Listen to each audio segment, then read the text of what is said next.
Welcome. You're watching The Quest with me, Adil Saber, helping you understand how Pakistan connects to the region and beyond. Now, of course, Afghanistan has been dominating the world, the news wheels, following 3 weeks of uncertainty. When the US troops had left Afghanistan, the Taliban have finally announced their interim government. The world was waiting with bated breath as to how this government would be formed, who would be part of the cabinet. Of course, it has raised eyebrows already in Washington, which says it's suspicious about some of the members' affiliations and past dealings and track records, especially of the old Taliban era back following 2001. Right, now we're going to bring in a panel with us today who will be able to shed light on some of the announcements made, some of the key figures who were involved in that announcement yesterday. Firstly, let me introduce Dr. Auqaab Alizai.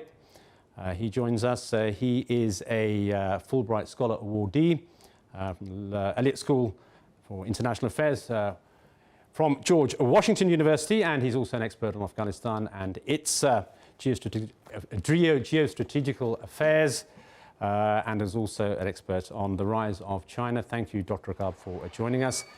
Joining us also is Lieutenant General retired Naeem Khalid Lodi. He's a defence analyst. Thank you, General, for joining us. And we're also joined by Moayyed Jafri. He is a political analyst. Thank you all, gentlemen. Lots to get through. Of course, I just want to just add here that there is news which has broken today that the Panjshir Valley, for those of you who do not know, was one of the last areas that the Taliban had effectively faced resistance to, and before they completely swept the whole of Afghanistan. And there was a firefight which sort of had broken out between the Taliban forces and the resistance fighters. They have set up a national resistance front led by Ahmed Massoud, a young chap who is the son of what was described as the Lion of Panjshir. His father was a resistance fighter against the Soviet Union.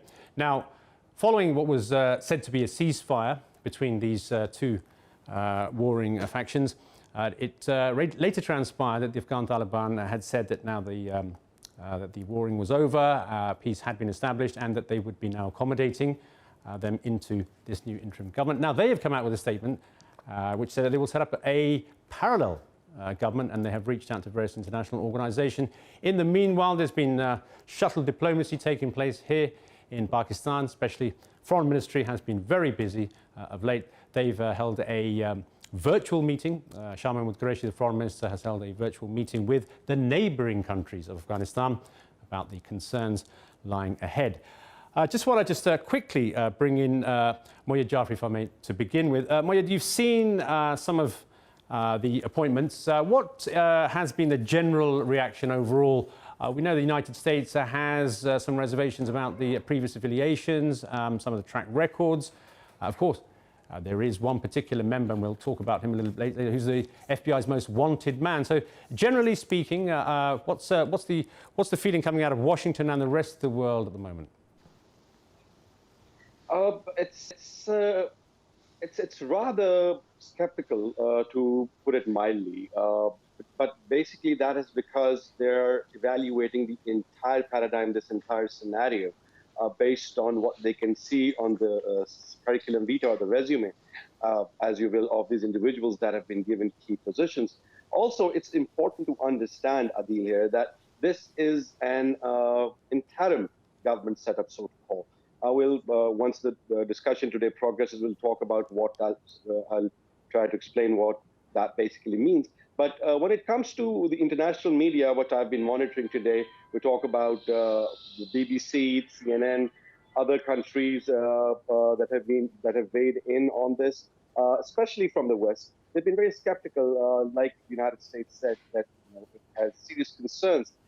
But Secretary of State Antony Blinken said that the United States and Washington will not judge the Taliban government based on the names that will be running this show, but based on the behavior of these names that will be running Afghanistan, how inclusive they can be. They're not really happy about the fact that, like the BBC pointed out, that hardliners, as their lead went, hardliners get key positions in Afghanistan's Taliban government. Now, the problem here is that we continue to watch all of this with a lens of the past, then obviously this was a group that was seen internationally, especially by the West, as an extremist group.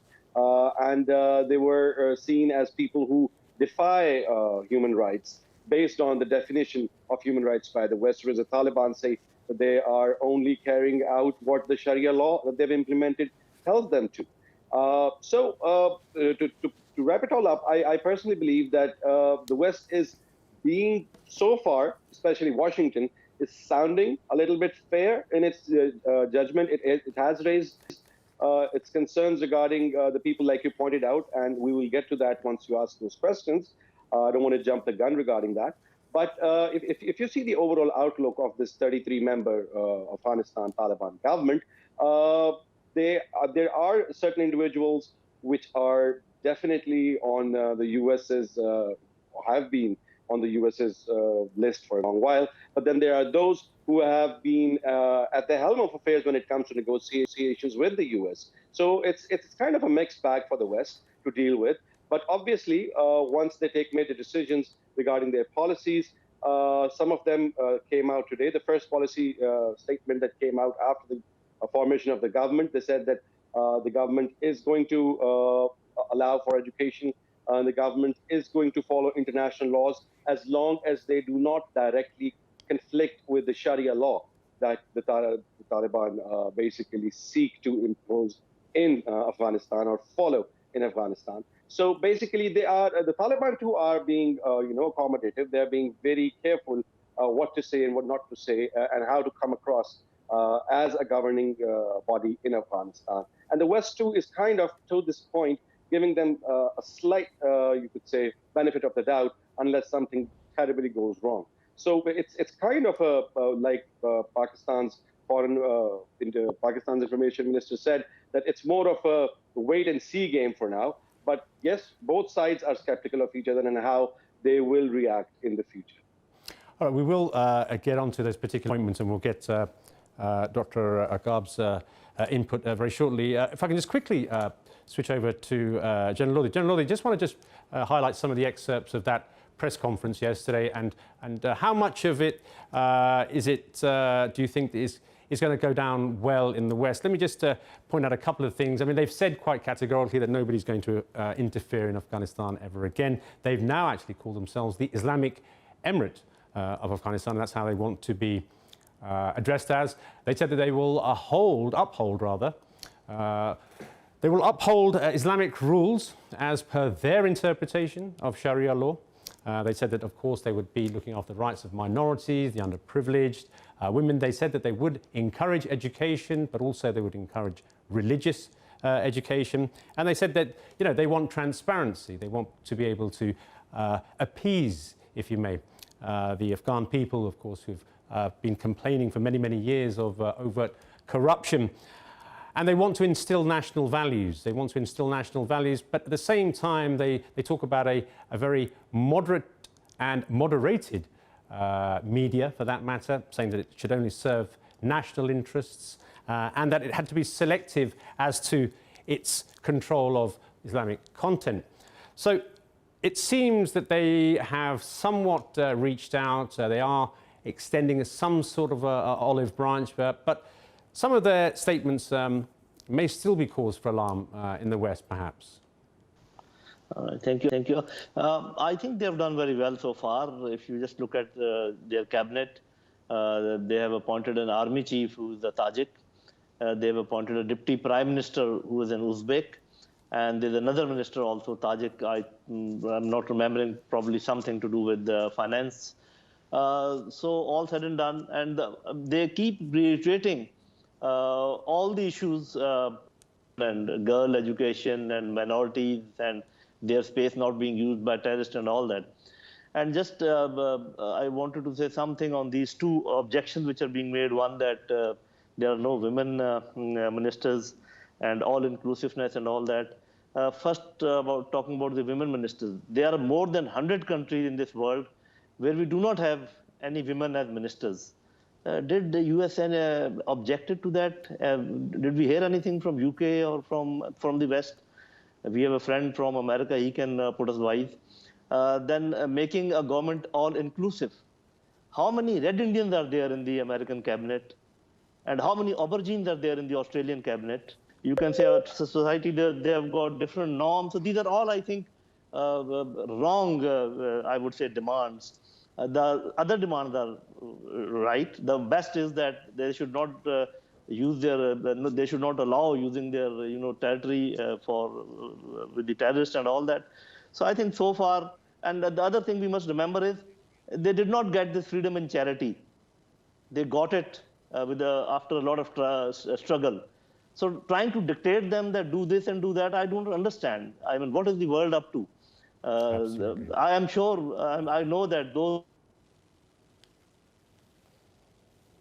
No, very much so. We'll just leave it there and quickly move now to Dr. Auqaab to give us a little bit of insight as to the leadership. Dr. Auqaab, let's go through the 1, 2, 3. The three which we know about, who are the familiar, the old guard, as they would say. Of course, the Prime Minister himself and his deputy, Mullah Baradar. So we have Siraj Haqqani as well, who is the Interior Minister. So if you could just walk us through perhaps a little bit of a background as to the Prime Minister. I mean, we know that he was on the UN sanctions list. We also know that he was pretty close to Mullah Omar, but we also know that he is what has been said to be highly regarded within the leadership, but he's not the top man. We have Haibatullah Akhundzada, who is the religious de facto head of the Taliban. So perhaps a little bit of insight as to the top three within the structure. Okay, so we'll start from the Prime Minister. He was a Deputy Prime Minister in the previous administration that the Taliban had in the late 90s. So he's got some background experience as far as governing is concerned, within a limited extent. So I think the Taliban wanted to play it safe. As far as the composition of the cabinet is concerned, we can talk about that in a minute or so. But yes, Baradar is another that has been directly involved with what was happening with the political front as far as Afghanistan was concerned. So it seems that being a Deputy Prime Minister would be the most forthcoming position for him. And I think his background as far as the way he was in Pakistan, his interaction with the global community to an extent, puts him in a place where he can command a certain degree of authority. And then we have the Defense Minister and we have the Interior Minister. Now, the Interior Minister is the one that everybody's worried about in the West, primarily because Sirajuddin Haqqani, the son of the famous Haqqani network organizer and founder, is on the wanted list, most wanted list. And I think they've been trying to kill him for many years.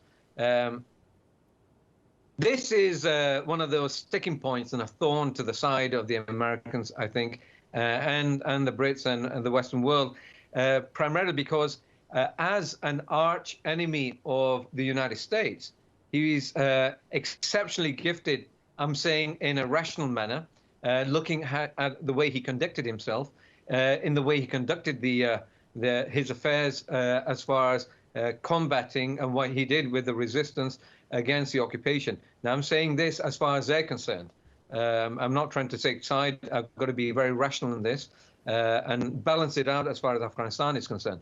And he is a very capable person in that respect.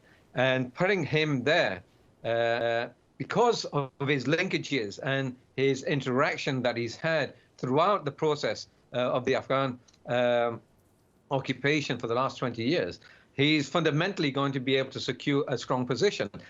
The interior position is where he is pretty well known, knowing exactly what's going on in the country, who's in opposition, who's not in opposition, who is the one that you need to talk to, which power centers are where. He's been involved directly in that. I think some of the other leaders have, but because of the position that he had previously, his interaction and networking throughout the country, that he's very well located in the Interior Ministry than any other, I think. And as a result, he's held that position now. I think it's important to recognize that the Taliban wants to place those people that it trusts in itself to start off the process. What will happen in later stages is something else altogether. When it comes to the announcement of the actual government later on after the interim period, when the negotiations with minorities, for example, take place, and a certain acceptance on who's going to do what, that is another story altogether. Whether he will continue or not is another case in point. But to set them off in a point of stability, this is what the Taliban wanted. They wanted people who are there already, who've been known, who they trust, who've got a good acute knowledge in how to deal with things on the ground and to represent the country.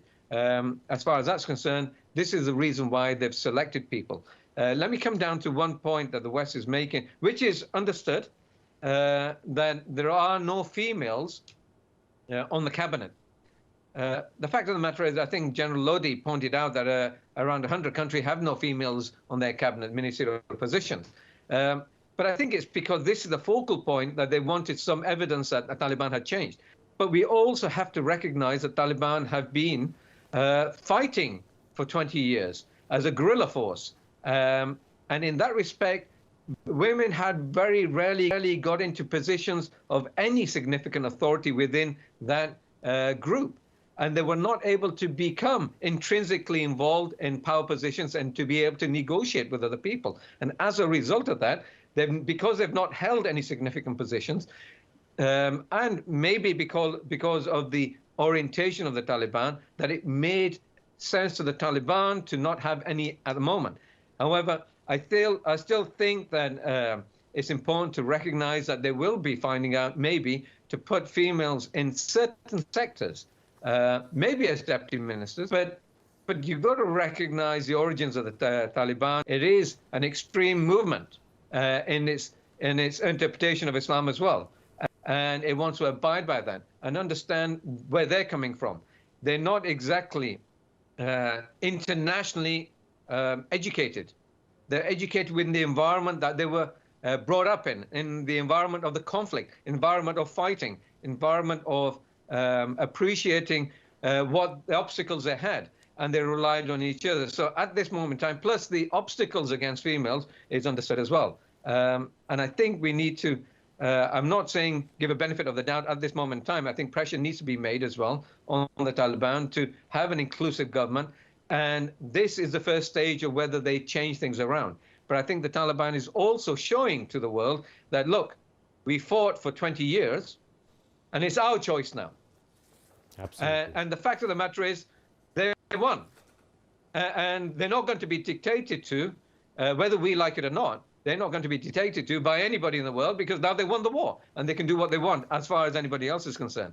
And the fact of the matter is, I think under the table deals or in the background deals are being made with other countries to see how things develop in a positive light, who are not so critical of what's going to be in the cabinet anyway. So I think the Taliban feel more confident in that respect, to feel off pressure from the West. But time will tell. I think the Taliban still have to negotiate with the rest of the world. They need to be part of the rest of the world, and they need to be able to understand how the world really works. They've been fighting and focusing on the war, and now, suddenly, now they're in power. And I think that transition from understanding conflict and violence and military occupation and military attacks and raids and the war, as they're concerned, will take some time. The mind doesn't change automatically. Their perceptions will take time to adjust to new realities. It's not going to be overnight. I think they were even surprised that the Afghan government didn't hold up. Maybe they would have sorted something out, negotiated, but nothing like that happened. So they've just been thrown into the thick of it. I think that's important to recognize, but we need to keep an eye on them as well. Yeah, I mean, I think it took the rest of the world pretty much by surprise as well. But I mean, I think the key thing which many people don't seem to understand is as Dr. Auqaab was saying, is they're making this transition from a fighting mode to a governing mode, and that will take some time. And of course, they are desperate for recognition. Without recognition, they won't see any aid coming in. Of course, they don't have access to the financial resources which were in control of the previous Afghan government. And of course, that is now being seized and frozen by the United States. Right, meanwhile, there have been some reports which have been published regarding the resistance force, which was being the Panjshir Valley, in fact, this resistance force, the National Resistance Front, led by a young chap, 34 years old, Ahmed Massoud, the son of the legendary fighter, the Lion of Panjshir, who stood against the Soviet forces. They have announced to make a parallel government at a time, just in the backdrop of the new, or what they call the Islamic Emirate of Afghanistan, its cabinet. Now, this is quite surprising in many ways, because just some days ago there was heavy fighting which took place around the Panjshir Valley. The resistance forces had dug themselves in and they had pledged that they would not surrender. But then there was an agreement which was reached between the Afghan Taliban and the National Resistance Front. On the other side of this break we're going to take now, we'll be discussing how this came about, what this means for this new Islamic Emirate of Afghanistan's cabinet. Will they accept what has happened in the Panjshir Valley? All of that and a little bit more after this break. Do stay with us.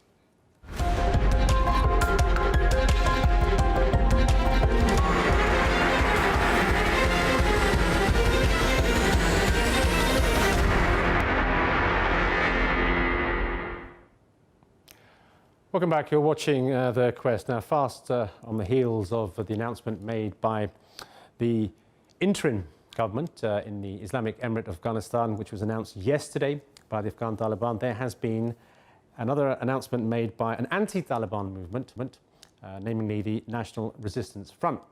Now, this is being headed by a young chap, 34 years of age, Ahmed Massoud. He hails from the Panjshir Valley. Now, the Panjshir Valley was the last area to be cleared or effectively taken over by the Afghan Taliban, and there was some sort of a ceasefire which was implemented, and an agreement was made that they'd be included as well. But fast on the heels of that came an announcement by this National Resistance Front saying that this was an illegitimate government. It threatened peace in the neighbourhood. It threatened peace to the world. Quite a stark difference to what the reports were a few days ago, saying that it was completely illegitimate, and it has reached out to a number of international bodies. Let me bring in Moyed Jafri into the conversation. Moyed, such reports, we're hearing this very, very open statement being given in the media today, but nothing as far as we know from the Afghan Taliban as such. What do you make of this sudden laying down of arms almost, and then an announcement to raise a parallel government, if you may? This is a very important development, especially considering the fact that the world has its eyes on how the Taliban government will behave in the coming times, in the coming future. Especially the fact that we have to understand, like I pointed out earlier, that they've named this government as an interim government. We do not know as yet what is the duration of this interim government and for how long will this interim setup stay in place, number one. Number two, what particular form of government will replace this interim government, and what would be the mechanism that would be chosen to form that permanent government in Afghanistan? So these are two very important questions, first of all, that everybody needs to understand, because we are not yet very sure the Taliban would go down the alley of a democratic election for the permanent government that might take over Afghanistan, number one. Number two, regarding the Panjshir resistance or the National Resistance Front's declaration of a parallel government, now this is not to be taken lightly, because especially with they're basically banking on the Taliban government to falter. And they are, in a way, giving the international community an alternative to back in case they do not see the Taliban government fulfilling the promises, fulfilling the pledges to the international community that they've made during the Doha Pact and in the negotiations to follow, especially after they take over of the Kabul. With this hanging on top of the head of the Taliban will need to be very careful, because they are, like we've been talking about, spoilers in the Afghan peace process as well, and after the takeover of Kabul. The spoilers that have been spurring on the Panjshir resistance, they've been pledging support. India has been going out of its way to do so. Amrullah Saleh was there, and he was basically, providing some sort of an impetus to this movement.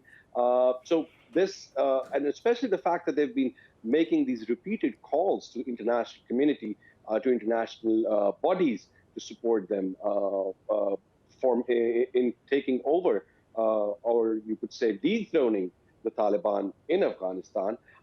This would be you could say, troublesome for the Taliban in coming future, because they present the world with an alternate. It's something not exactly, but something like the West is very fond of doing, propping up opposition and identifying and recognizing them as the true government. For example, you can take the example of Venezuela, where Juan Guaido was recognized by the West as the rightful president of Venezuela, whereas there is an actual government of Nicolas Maduro in Venezuela. So this declaration it might not appear as very strong and very powerful right now, especially after the fact that they were defeated in the recent offenses and they made certain compromises and negotiations. But currently, they might not appear as threatening, but as time rolls on, as the international community weighs in on the way Taliban govern Afghanistan, and if they see reasons not to back Taliban, they will have an option already in place in the form of this parallel government, which is why the appointment of Sirajuddin Haqqani, that makes a lot of sense as far as the Taliban can go, because we are at the end of this long decades-long war in Afghanistan. But with this Panjshir resistance in place, the Taliban will need to be on their toes to counter and to make sure that there are no resistance forces and you could say conflicts and clashes that might give an outlook or give an impression that the Taliban are not in control of Afghanistan at any point in any area. So they'll need to come across as a government that is in complete control, both militarily and administratively in Afghanistan, for which they will need to do a lot, I believe so. We'll come to the second part later in the program. But for that, currently, this declaration of a parallel government might not appear very troublesome for now, but it is something really significant going down further into the future once the world starts, evaluating how good the Taliban are coming to their word, or according to their standards that the West is basically setting for Taliban to follow. So we will have to wait and see, but the Taliban will need to be very careful as to how much room would they give. Just want to come over to General Lodi very quickly. General Lodi, you're a military man. We've heard so much about the Panjshir Valley, perhaps not the international community. I mean, it's been a bastion of resistance, not only Russian forces, but the Afghan Taliban themselves. And up until recently, there were strong reports that Ahmed Massoud was not in a mood to compromise. He said, the word surrender doesn't exist in his vocabulary. Then we see a ceasefire of sorts. Then we see some sort of a passing over of enmities between these two groups. And would it have been more perhaps pragmatic for them to have made a move, I'm talking about the Afghan Taliban now, to maybe included somebody from that particular resistance movement? Or do you think that would have sent the wrong message to these other minority groups who are vying for position within the Afghan government, interim government for that matter? First of all, the formidability of this valley, it is formidable, but it remains formidable only as long as the opposing forces do not enter this valley. But what has actually happened is that Afghan Taliban have entered this valley, and they have been fighting also. They have been trying to avoid the civilian casualties. That's the reason they took some time. Otherwise, it has been surrounded from all sides. And now that the Taliban are inside also. So if I'm allowed to say contrary to what Jafri Saab was saying, this announcement from their side is not significant at all, because they have no say on ground. Yes, the only significant that Jafri Saab was saying, and I agree with him, that later on those Western countries, those who don't want to recognize the Taliban regime for whatever reason, then this could become something important. Otherwise, as far as their strength is concerned, as far as their leadership is concerned, because many Panjshiris, they have already joined Taliban, and within Panjshir, once the governor will be appointed, the thing will become very clear. Because if the governor is from the Panjshiris and he is a person who has some say and some falling in Panjshir Valley, everything will fizzle out. So with the entire country in the control of Taliban, this small valley which was formidable only as long as it was not penetrated. Now that it has been penetrated, I don't think it has got any significance. As far as this thing is coming up that Haqqani, because he's on the proscribed list and all that. If you remember that Modi was not allowed to enter USA before he got elected as Prime Minister, so things could change. Dr. Malik was also saying one thing which was important, that with the passage of time, the perception of Taliban will change, likely to change, which is true. But may I add that also with the passage of time, the perception of those detractors, those who don't want a Taliban government, their perceptions will also change. So there will be a middle ground where I think both sides will meet, and we should hope that peace continues.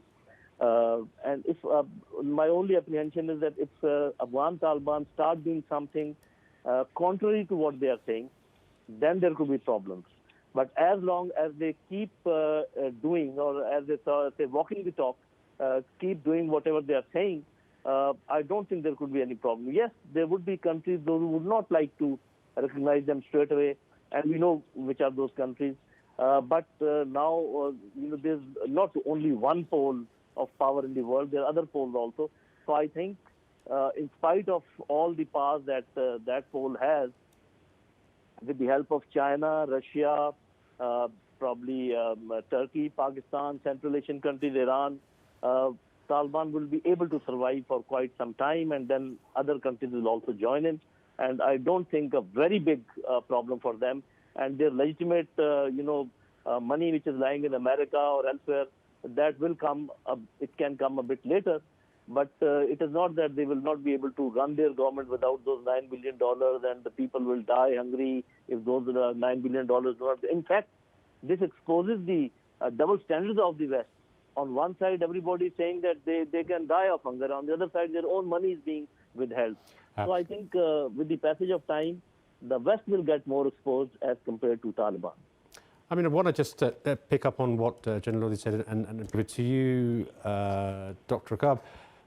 Today we've seen a lot of, well, not just today for that matter, for the last few days, we've seen a lot of shuttle diplomacy. We've seen the Afghan charm offensive. Just want to quickly bring you over to today's development. There was a virtual ministerial level, foreign minister level meeting which took place between Pakistan, which was hosting it. In fact, Shah Mahmood Qureshi, Pakistan's foreign minister, and the foreign ministers of Iran, China, the neighbouring countries, incidentally, of Afghanistan, Iran, China, Turkmenistan, Tajikistan, and Uzbekistan. Now, what was being weighed up here, of course, is the opportunities on one side versus the challenges. And as General Lodi was pointing out, that on the one hand, we're talking about a huge humanitarian crisis which possibly could be looming, and at the same time, how to find ways and means of the Afghan Taliban having money to operate a government.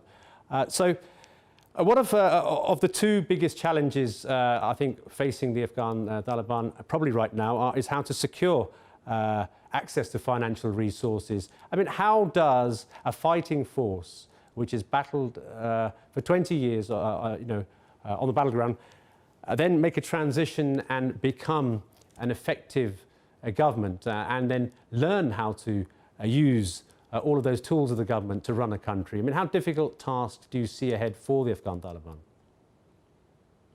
Well, as I mentioned just in the previous section, the reason they chose particular leaders to be in charge at this point in time was because they had prior experience in dealing with these issues. If they brought entirely new people who would not have governance experience, have not known how to deal with problems that a country would face, then I think they would be in a bigger mess. But I think because they've chosen an interim prime minister who's had experience, and the other people who surround him who have fundamentally been around for a long time, that they may be able to leverage certain options. You're right. International community, just put that aside for the time being. I think they're going to have to negotiate with certain parties from within the country. The country is not the richest country in the world. It's one of the poorest. Its infrastructure that's been built up recently over the last couple of decades is something that's very different from what happened previously. New aspirations, new needs, new wants by the population. They have to fulfill those. I think the Taliban need to recognize that the country needs to get back on its feet again. Irrespective of funding from the outside, they will make deals. I think the issue that will arise is that they'll make hasty deals with other countries, which they will regret later on. And there may be repercussions in this, especially when it comes to, for example, China and Russia, who want to go in there and exploit certain resources. There's no doubt about that, and have access to facilities there. So they'll be happy. They're businessmen and business people. And a business country-oriented country, they know exactly how to deal with a business environment and how to leverage countries around the world to get the best out of them. Taliban has not had that experience yet in real terms. So it's going to be a very testing time for them. They may just fall because of that, not being able to govern properly. I remember in the late 1990s, and I was researching for my PhD, and I went to Afghanistan a number of times because of the research that was necessary on Afghanistan. My PhD was about that, the conflict in Afghanistan. And I met with a number of the cabinet-level ministers. Funnily enough, one of the ministers gave me a chit, a written passage so I can travel around the country. He is now Amir al-Mu'mineen. So I was able to look around and see what was happening, but I was very critical as well to him and others as to how they could understand. Now they're politicians, remember now. They're not fighters anymore now. The people in government and power are all politicians. They have to think like politicians and how to navigate people and compromise and work with each other. So they're going to have to learn how to do that, not just kill everybody off. They can't do that anymore. They're going to have to learn to negotiate with other parties and compromise to an extent. There's no choice in this. So I think there's going to be a hard learning curve for them, and it's going to have to be very rapid if they don't want themselves to be pushed aside. There'll be resistance within the country, and they may grow as a result of the fact that Taliban is seen as failing. Now, they've done it before, so there's no thought that they may not do it again. But they have to learn that the world has changed a lot as well. They're no longer seen as a bunch of ragtag people who've never been in power, who wanted to bring a unified country. Now they're seen as a resistance force. They're seen as people who in the government who are on the terrorist list, and they've not got the same credibility as before, especially in the West. But the West has also got to deal with them. The West has certain needs as well. They're, like you mentioned earlier, they do not want parts of Afghanistan to fall into the hands of people like the Islamic State Khorasan, who are very virulent now, who did the bombing at the airport to show the world that it's on the horizon and it's there to stay. So this was a public announcement to the world that they're willing to do anything necessary to get what they want as well. And this is another front.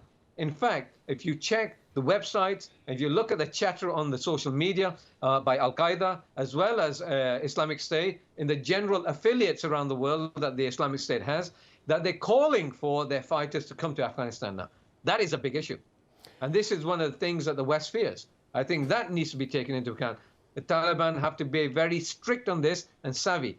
If they fulfill that part and show that they're working hard to not allow other non-state actors to interfere in Afghan affairs, and that includes internal fighting, because the others could be seen as that, as if external countries are interfering. If there could be a compromise on that level with external countries and the Taliban, and to stop any non-state actors in whichever way they can, and to help the international community to do that and allow access to an extent, I think that's where the compromise lies. And Pakistan is one of those countries that will suffer the most if they allow access to non-state actors like Islamic State Khorasan. Even if they don't allow it and they don't keep an eye on them as much as they should. And Taliban have a sworn allegiance to Islamic State Khorasan, and that's a big issue that we face in Pakistan, primarily because there are arch enemies of Pakistan, the Taliban. If they work together, we're going to have a rise in attacks in Pakistan, most likely. I predict that that probably will happen. And they'll probably find that Taliban is not able to secure completely Afghanistan It will have vacuums of power that the Islamic State and other parties may fill in localities, build their infrastructure, and start rising up again, and find that the country is going to have a hard time. And that neighboring countries, this is one of the meetings, one of the main points of the meeting, the ministerial meeting of neighboring countries, was not to allow Afghanistan to be a base again. And I think the rest of the world agrees with this. I think this is the fundamental point that needs to be to the Taliban, and Taliban needs to take account of this. And maybe because it does and it's willing to work with the rest of the international community to do this, they may be compromising the international community, which will help aid the real fact that Taliban does have control of the country. There's no doubt about that. But it will have to work with each other. They have to work with each other. And on that note, that is a very important point to highlight once again, that, of course, after 20 years of fighting and defeating, the most powerful military machine on the planet, the Afghan Taliban are actually saying to the world that, we want now to integrate, we want now to work with the world, we now need the world to support us. Of course, what will be very interesting over the coming days would be the swearing-in ceremony. I think that will probably be the sort of like, the marker, the sort of like gauge as to which way the Afghan Taliban are being perceived. Of course, the invitation have gone out to their closest allies, one would say, the Chinese, the Russians, of course, Pakistan, Iran, and interestingly, there will be two countries who won't be getting an invitation. That would be the United States and the Indians. So, as Dr. Malik has said, that it's time now for the world to recognise that Afghanistan is no more a base for proxies, and that Afghanistan needs to exist and stand on its own 2 feet. On that note, I'd like to thank my guests for today's participation, Dr. Auqaab Malik joining us, Lieutenant General retired Naim Khalid Lodhi, and Moyed Jafri joining us from Law. Thank you, gentlemen, for your participation. That for today's programme. Same time, same place tomorrow. See you there.